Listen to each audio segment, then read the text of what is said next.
Hi Micafam, Myra here for today's video. Naranasan mo na bang mag-Shopee pero either hindi mo na-receive yung item, kulang, mali yung product na na-receive mo, may physical damage, or faulty yung product na na-receive mo? If yes, this video is for you kasi ituturo ko sa inyo step by step paano nga ba yung pag-process ng return and refund dito kay Shopee kasi naranasan ko siya personally and might as well share it with you. Kaya naman kung interested ka, please keep on watching.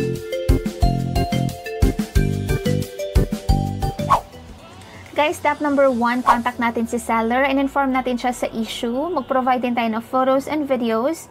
And of course, discuss natin kung ano yung pwedeng resolution. Dalawa yan guys. Una, pwedeng refund only. And pangalawa, pwedeng return and refund. Kung refund only, of course, hindi mo na kailangang i-return yung item kay seller. Pero kapag return and refund, return mo muna bago ka maka-receive ng refund. And sa case ko, napag-usapan namin na return and refund yung gagawin ko. And for step number 2, apply na tayo for return and refund or refund only. Pero of course, sa video na to, yung step-by-step guide will be paano mag-apply for return and refund, and eto na siya. Hi guys, andito tayo sa ating Shopee account. Punta na tayo sa menu na nasa lower right side. Then tap natin tong to receive.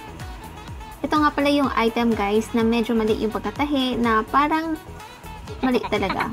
So guys, very important ha, wag na wag natin itatap itong order received. Alright? Dahil nga gusto natin na makareceive ng refund and i-return din natin itong item na to, ito yung dapat natin gawin. Tap natin itong item. And as you can see guys, so your order has been delivered.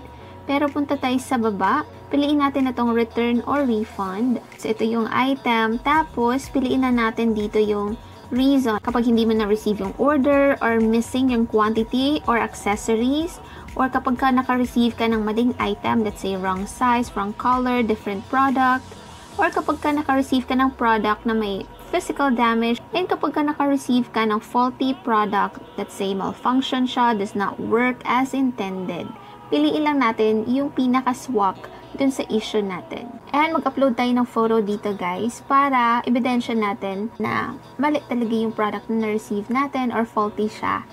So, add photo lang tayo. So guys, na-attach ko na yung mga photos na kailangan. Hindi pala pwede yung video guys, ano.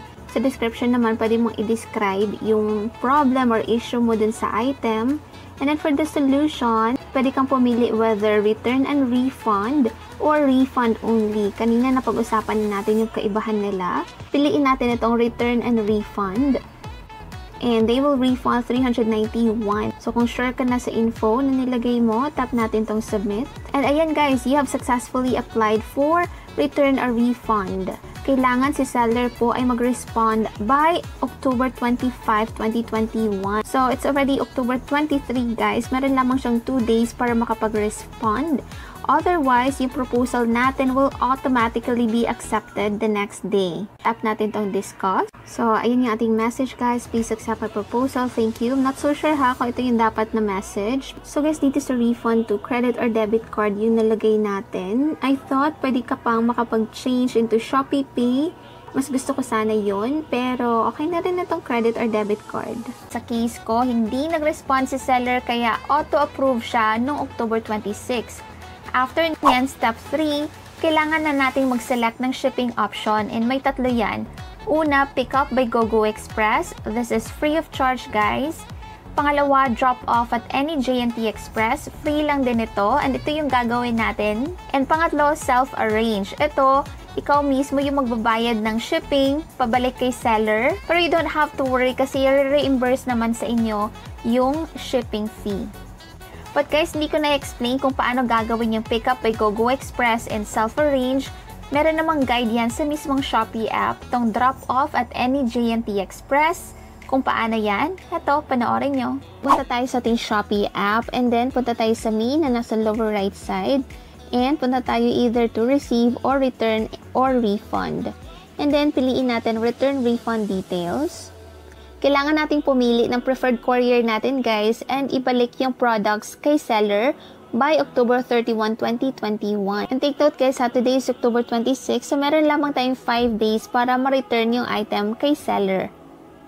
Tap lang natin itong select courier. May tatlong shipping options po na pagpipilian guys. Una, yung pick up. This is free of charge guys ha. Second option for us will be drop off. This is free of charge as well guys. And drop off lang natin yung parcel at any J&T Express branch. Next shipping option guys is self-arrange. Sa case ko, I will choose drop off. Then tap confirm. And then view instructions tayo. So guys, ito yung return instructions ha. View natin yung J&T drop-off return label natin. Pwede natin itong i-download or pwede din naman nilang i-send via email. Don't worry guys ha, hindi natin kailangang i-print yung return label. Kailangan lang natin itong i-ready kasi hihingiin ito ni J&T. So, pwede natin i-download. Ito yung ating return label guys. Pwede natin itong screenshot.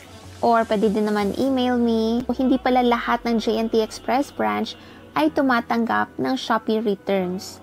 Kapag ready na tayo to go to J&T Express branch guys para i-return yung ating item, kailangan dalhin natin yung item na i-return natin and kailangan ready na yung ating return information. And make sure guys na hindi natin ipapack or i-seal yung parcel completely kasi inspect pa yan ni J&T Express staff. And step number 4, kailangan na nating i-return yung item via drop-off. And kung paano yan? Hi guys, I'm back for an update. It's October 27 and yes, tayo ay pumunta ng J&T Express para i-return yung ating item kay seller. Very easy lang guys ha. Pagpunta natin doon, tatanungin natin kung tumatanggap sila ng returns. And if yes, hihingiin sa inyo yung return label. Dapat huwag niyong kakalimutan na dalhin yun guys ha. And dapat nakasave na yun sa phone ninyo. After ma-confirm ni staff yung return label sa system nila, i-ready na ni staff yung item para i-pack. And kapag na-pack na may label na, pwede mo nang picturean yung item and i-send mo kay seller para alam niya na on the way na yung item sa kanya. Guys, I will give you an update kung natanggap na natin yung refund and kung gaano katagal yung hihintayin bago ma-receive yung refund po.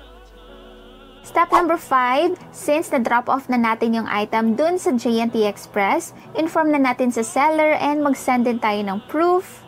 And lastly, step number 6, wait na tayo ng refund po natin. Sa case ko, nag-return ako ng item October 27, tapos November 4, na-receive ko na yung pera or yung refund sa aking account. So guys, kung tanong ninyo saan papasok yung refund, depende kung anong klaseng payment option yung ginamit ninyo. For example, Shopee Pay yung ginamit mo sa pagbayad dun sa order na yun na kailangan mong i-return and refund, dun din papasok yung refund guys. Sa case ko, virtual card yung ginamit ko and dun din pumasok yung refund po.